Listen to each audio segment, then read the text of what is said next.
Okay, we just looked at the skeleton in 3D, at least a real-life plastic skeleton. And now we're going to look at some of the plates and see some images and really try to explain to you guys and impart the importance of surface landmarks. So let me just look forward and we'll just review the skeleton names and things like that so that you are familiar with those, because I went pretty quickly through them in the overview of the skeleton. Okay, so we have, let me change colors, at the center, clavicles, on either side, head of the clavicles with a joint right here. And these connect to the manubrium. So the manubrium is this keystone-shaped bone, which actually in adulthood is fused to the sternum. Right, so this becomes one bone, essentially. This, however, the joint that was fused from childhood, does tend to be enlarged a little bit, and there is a slight plane change, a slight angle change in profile in this area. Down at the bottom we have the xiphoid process. The xiphoid process is a layer internal. It comes off the back edge of the sternum, so you don't really see it on the surface. Only if somebody is really bent back at the waist will you maybe see it start to push against the abdomen. On the rib cage, we have 12 ribs, if you remember, 1 through 10 on the front, and then 11 and 12 floating ribs at the back. Okay, the first 5, we call them true ribs. That brings us down to this level. And the 5 true ribs attach via costal cartilage, this stuff, right into the sternum. The false ribs, 6 to 10, all have convergent costal cartilage that joins onto each other and then sends to the sternum. Okay, together the costal cartilage on either side forms what we call the thoracic arch. And again, I said 90 degrees in men, 60 degrees in women, roughly. Of course, it comes and goes, give or take a little bit, depending on the person. And the other thing I just want you to appreciate is that there is a plane change, kind of almost a front plane to the body here on the front edge of the costal cartilage, and then it starts to wrap around on the sides. It's important for shading, it's important for modeling, just to get your surface planes right before you start to build the muscles over top. Okay, working our way out the clavicles, out to the side, we get to the joint with the acromion process, which we saw in the skeleton was a big rectangular shaped bone. Looks something like this from behind. And that will always be on the surface, so you can reliably find that on everybody. Because even if you're massive, massively muscular, it is not ever overgrown with muscle. So we locate that first thing generally when we're talking about landmarks, and then it gives us the point of the shoulder, which is simple to find. And then in the back view, we can progress down the spine of the scapula towards the inside to the medial border of the scapula, so medial being the middle edge. Right, and as I draw this, I'm drawing for you kind of the 2 critical landmarks that we'll always look for on the back of somebody. We're going to have a lot of muscular complexity surrounding this region. So many different and variable shapes that pop up depending on what the shoulder is doing, how it's articulated, that the only thing we can really reliably find to help us focus our efforts is these 2 landmarks. So keep your eyes out for them. Notice the acromion down the spine of the scapula is not horizontal. It's going down at a slightly oblique angle, and then the medial border is more or less vertical. Okay, all this stuff, the lateral border of the scapula is hidden. It's covered with muscle, as well as the top border. So there's a big muscle called the trapezius that lies up in here, so we don't see the top pointy border of the bone of the scapula. Okay, humerus is the bone of the upper arm that sits in the socket created by the scapula on both sides. You can see the nice ball that sits in the ball and socket. And notice, and I'll change colors for this, there's a little finger protruding off of the scapula. And again, I mentioned in the overview of the skeleton, this is the coracoid process. And it gives rise to muscles that go down to the arm. It's an origin of the biceps brachii as well as another muscle that we'll see a little bit later. You can find that if you push on your body just underneath, on your shoulder, just underneath the clavicle. You can start to feel this little bony protrusion. Hidden on most people, but if you're very thin, you can start to see it prominently under the skin. Okay, looking at the back view, just a quick count of the vertebrae. Again, we have 7 cervical vertebrae. The top 6 are hidden, so we don't see any of these spines. However, the 7th cervical vertebra gives us a nice big bony landmark at the back of the neck that we'll always try to find. I'll just make a big round dot for that. It's a bullseye. And you can feel it on yourselves right now. It just sits on the back of the neck. And generally never covered. So we can find that fairly reliably. So that's 1 to 7 in the cervical vertebrae. From there they become thoracic vertebrae, and that's 1 to 12. So the first thoracic vertebra down to the 12th, which is associated with the last floating rib. All right, the number is not important, but if you start to indicate these vertebral spines on your model or in your drawings, that's when number becomes important. So know that there's 12, and if you're going to indicate them at the right density and spacing. So 12 for the length of the rib cage. Beneath that, we start to get the lumbar vertebrae, and that's this section. And these become really strong and robust to carry the weight of the body. And quite more prominent vertebral spines on these. Generally, they look as dimples, because on either side we have big spinal erectors, kind of making this a deep depression. So I'm just going to hatch in what might be spinal erectors on either side.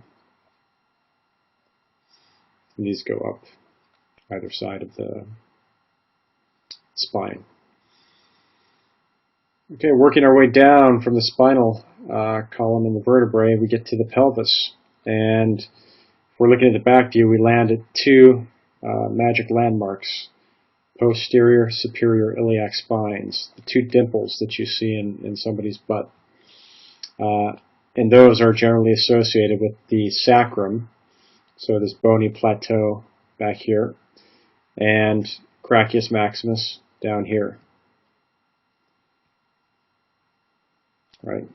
And this together is generally known as the sacral triangle, this triangle between landmarks. From there, the posterior superior iliac spines, we can kind of trace the border of the iliac crest, right, going like this. Generally, in this area of the back, since we're looking at the back view right now, you don't typically see iliac crest here because we have something called flank fat, which is a fatty deposit that sits right over top of that area and kind of blurs the edginess of the crest of this bone. But where we do see it is on the anterior third, so the front third, which will be this going around. So from that view, let's pop over here and I'll just show you on the front view. It starts to look like this. So this is exposed iliac crest, and it brings us to these magic landmarks, the anterior superior iliac spines. And we'll find that, and easy to locate on models generally, and that gives us a starting point for tracing back the iliac crest. And it's going to be used also for a couple very important muscles of the upper leg. Now, last thing we see on this slide, and this is getting a little bit into the lower body, which I'm going to leave for a couple weeks because we'll pick that up when we get down and concentrate on that area. But I'll just mention it because we're going to see it on a few slides and because it features prominently here. and that is the greater trochanter of the femur, which is the exposed hip bone. Right? The actual socket for the hip is in here, so point of rotation, a little lever arm coming out, and then the shaft of the femur going down. But this sits on the surface out there on the hips. Okay, so let's look at a couple more images. This is the humerus, and we're going to work our way down the arm, and we're going to see the landmarks here. So we talked about the epicondyles of the arm. So we have medial on the inside. This is the funny bone. There it is. Play with that at your own risk. And then on the outside, we have the lateral epicondyle. And sitting in between them, when the arm is straight, you have the big knob of the elbow, right, which together makes a very nicely aligned axis on a straight arm. On a bent arm, the knob of the elbow, the olecranon as it's known, slips down here and it becomes a triangle on a bent arm from behind. Right, so just keep that in mind. We'll see it on images, and just know that the upper arm actually appears to lengthen about 2 centimeters or maybe an inch when you bend your elbow. Front view, you can see the same thing: medial epicondyle, lateral epicondyle.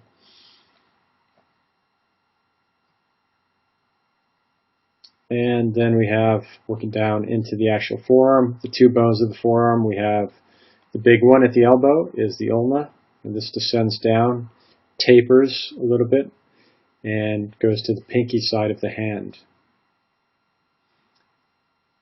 And it gives us this nice little round landmark on the back of the wrist on the pinky side, which is the styloid process of the ulna. Okay, starting from the elbow again, we'll look at the radius. The radius sits here in this little kind of knob that rotates on a hemisphere. That gives you the flipping action of the wrist. And fairly narrow at the elbow and generally encased in muscle, so we don't see it. But as it descends to the wrist, it starts to thicken, and it becomes the prominent bone on the wrist. It occupies most of the mass of the wrist down here. So almost 2/3, 1/3, or more. Okay, and then getting into the wrist, we start to see carpals. Talk about these more when we get to the hand lecture. Metacarpals. And each of these little segments down here is, collectively, they're known as the phalanges. Independently, a single one is known as the phalanx. Okay, let's look at a couple more images. And I think we'll see from here some slides that have the landmarks that I've just talked about annotated on them. Okay, and these are in the resource section for this week's lecture. And so you should save these to your local drive and use these as reference for the assignment coming up, because it gives you just what I've drawn on the slides, all the important landmarks of the body, where they would appear on the surface. Okay, no real need to review these again, but keep it for reference and memorize them, because these are the things that you'll want to build into your models, into your drawings, into your sculptures, because they're going to be critical for us when we start to talk about muscles. Okay, so everything we just talked about, epicondyles, olecranon. Didn't mention this again, but this is the ulnar furrow, kind of the exposed axis of the ulna as it goes from elbow down to wrist. And that's a really nice thing to locate, and we'll see that again when we talk about forearm muscles. So keep your eye out for that. Okay, on generic man, average man, I'm just going to point out quickly where a lot of these landmarks would fall on him. Starting at the pit of the neck, the head of the clavicle. You can see the upper border of the clavicle here. Generally, as you get out to the shoulder, you can actually see the full surface of the clavicle. Notice that this has pectoral muscle in here, kind of masking the border of it. Talk more about that when we get to the chest muscles next week. Okay, working our way out, this arrow is showing you the big arrow towards the acromion process, which you can't quite see in this view, but that's where it is. Okay, and this will correspond in the back view. So find this mark again to the point of the shoulder, and from there we can look for evidence of a descending angle. And you can see it here. You can see it here. This is the spine of the scapula. And then from there we know that there's a vertical border, which is the medial border of the scapula, and it goes down this far. We'll talk more about how we know where it actually ends, but it ends when we get to this muscle. More information on that to come. Okay, in the back view, associated with that, we have this little tendinous area, which is where the 7th cervical vertebra is positioned. It sits right in that expansion. Going down, we don't really see any vertebral spines. You can see in this depression there's some evidence of dimpling. Those are related to the lumbar vertebrae. Down at the base, you can see evidence of the posterior superior iliac spines in those dimples, surrounded by gluteal muscles, right? So they become depressions. And there's Brachius maximus, and this becomes sacral triangle. Okay, follow that around, and I'm going to flip over to front view again. And I'll change colors. And we're going to see in here anterior superior iliac spine. Notice it's not as explicit as we see in the skeleton plates or on the skeleton because it's surrounded by muscle and skin. So we're looking for borders and edges, and sometimes they're not as sharp as you would want to see, as you're used to seeing on the skeleton, right? So that's right here, anterior superior iliac spine and iliac crest. Arms in here would be the medial epicondyle of the humerus. Both sides, lateral epicondyle is around the outside. So we'll go to the back view. Lateral epicondyle is in this depression. And this is the olecranon right here. Elbow bone covered with skin, right? When the arm is straight, there's a lot of loose skin that covers the elbow. So it's not, again, as defined as we see on the skeleton. We can follow this down, and this ends up at the styloid process of the ulna at the wrist. Right, so if we were able to press on this guy's forearm, we could reliably trace this path that I'm indicating in red. Okay, greater trochanter is going to sit in here. Can't see it on him. Sternum, fine. Not too much evidence. That's the joint with the manubrium. Manubrium is going to sit in here, a little keystone. And costal cartilage is fairly hidden on him right now because he's semi-tensed in the abdomen. So we're starting to see external oblique muscles in here. More on that a little bit later. Okay, a couple more different articulation, and these images are for the first Bodies in Motion set that's in the library already. So there's upwards of 2,000 images of this guy doing different articulation workouts. So you can find the body in just about every shape and use it for kind of reference and study.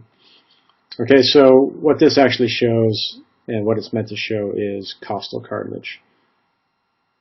And this is something that you guys are going to need to internalize and memorize the shape of, because it becomes very important when somebody isn't entirely flexed in the abdomen. You start to see a combination of costal cartilage and these muscles of the side called the external oblique. And so it varies from being a lot of costal cartilage shaped like this to what we saw in the previous slide, which is digits of external oblique muscles, something like that. What else do we see here? Anything else interesting? In the side view, with his arms raised, we can see a little better anterior superior iliac spine, and what I said, the first third of the iliac crest.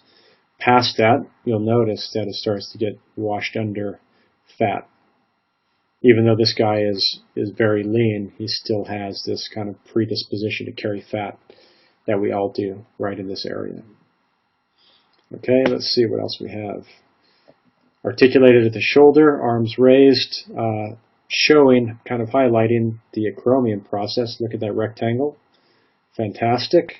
We'll always be able to find that very nicely. And now, spine of the scapula, medial border, look clear as day. Right? And this whole thing, the whole scapula, and I'll just dot it. The whole thing rotates and wheels around quite heavily when the arms are raised, right? So that's why we look for evidence of these surface landmarks, so that we can start to string our muscles point to point from and to landmarks. It becomes very easy to put the muscles in once we have this structure to start with. Okay, quick color change. This is where the 7th cervical vertebra sits. Lateral epicondyle, right in that depression. Everything else we saw before was roughly the same. Another image, this is just meant to highlight, I mean, this guy is very well developed, but look, despite his muscle density, the acromion process at the shoulder is always solid and on the surface, right? So always a very, very reliable landmark. And if we could work our way around the back, I could guarantee you the spine of the scapula is going up this way, right? Because that is the start of the spine of the scapula. And we know as well the clavicles have a fibrous joint with this edge of it. And those are going around the pit of the neck like that. Okay, more muscle, more landmarks, just showing the same thing. Again, just to reiterate that this is all very, very reliable and it doesn't change from person to person. And look at this, heads of the vertebral spines. Right, I'll erase the pen and you can look at yours for yourselves. Sticking out there in the lower back. Okay, this is where the medial epicondyle of the humerus is.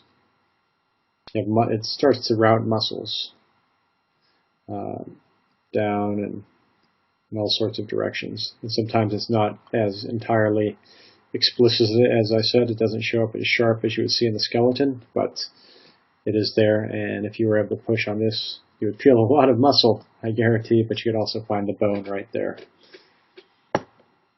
Okay, this is interesting. These are MRI images, and we'll see this a little bit later, but you're actually able to take this three-dimensional voxel data from medical scan, and you're able to erode the skin. And I've screen captured a little bit of it just to show you how these things look with the skin on, and then how they look with the skin off, and then how they look with the muscle off, right? So landmarks, I'm putting in medial epicondyle, the olecranon, so the elbow bone, and then we can see the standard stuff down here. Clavicles going up this way and stuff behind. If I flip forward, you can see actually what lies underneath the skin, and quite prominently, just what I illustrated. Medial epicondyle, olecranon, clavicle, etc. So back and forth. See for yourselves, convince yourselves. And actually just look at this for a minute before we go on. This is the start of the ulnar furrow going up like that. And on this end as well. You can see. Look here, you can see a little evidence of it. And one more step forward, all the way down to the bone. So again, now we're looking at all the stuff that's actually encased in muscle in this view. You know, the little finger, ball in the socket, the clavicle mating with the acromion, which is back behind the arm. Another view. Take it away. Start to see the lateral epicondyle in this instance, medial, lateral, and the arm is not perfectly straight, so the axis is not aligned, so we have a little bit of a triangle in this view, right? If he straightened his arm, this head would pull back in line right here.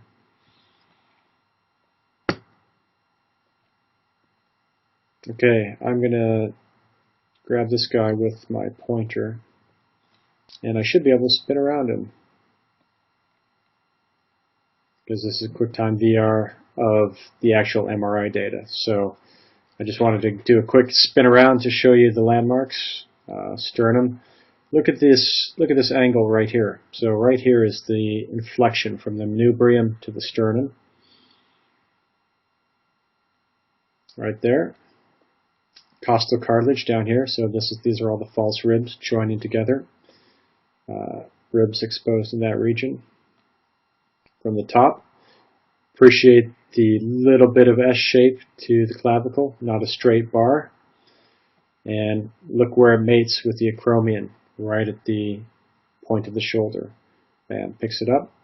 And I'm going to rotate around, and you can see the acromion process start to descend down the spine of the scapula, like so. And sure enough, as I have said already, the medial border picks up right from there and descends down. Vertebral spines down the middle, starting to get bigger as you get down to the bottom and the 5 lumbar vertebral spines. Okay. And lastly, I think we have about 2 more slides to show you how this stuff has been rendered in kind of classical sculpture. All right, so we have on this guy, Michelangelo's David, we have the iliac crest, the anterior superior iliac spine. You see a big protrusion at the manubrium. And on this other one, you see the clavicle. I apologize for my pointer. It's going crazy. Acromion process, clavicle, spine of the scapula going down. Then over here, we have the iliac crest and the anterior superior iliac spine. All things that we've learned about, and that's why you use them. You use them to start placing your muscles, right? So these are the first pieces, the edge pieces of the puzzle, and then the muscles become quite easy once you have these in place.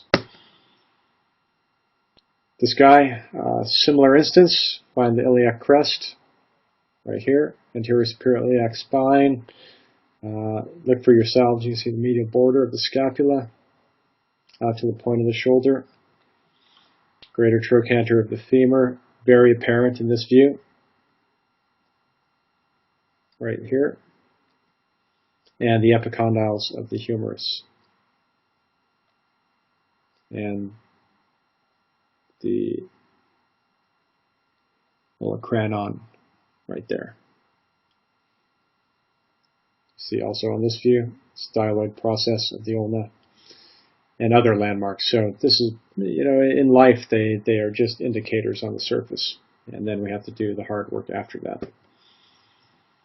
This quick slide shows you a very nice simplification of these complicated masses of the skeleton. This is in your lecture notes, so you guys should take some time and draw this yourself to really kind of emphasize the important planes and structures of the rib cage and the pelvis, because the skeleton is very complex and you don't need to know all those itty-bitty details, especially if you're doing drawing and just very fast stuff. You just want to have a very good mental simplification of the volumes. And this is from Gottfried Bams, whose book is in the back of the lecture notes, and it's fabulous for these kind of mechanical simplifications. So do spend some time and look at this, because it will pay off, learning about the iliac crest, how simple it is, sacrum, pubic symphysis down here, anterior superior iliac spines up here, thoracic arch on rib cage, etc. This is the plane I was talking about. changing between costal cartilage and sternum, wrapping around to ribs in the back. Okay, so that is about all we have for the rib cage and the landmarks and the skeleton. From here, we're going to pick up next week, after a week for you guys to really study this stuff and work on some assignments, and we'll do muscles next week. So really the stuff you guys came here for. We'll start to talk about the pectoralis major, we'll talk about the deltoids and the shoulder muscles, and then we'll talk about the abdomen and the muscles of the torso. Okay, so until then, I will leave you and study away, review all this stuff, because it will be very important for helping us to place the muscles. See you in another week.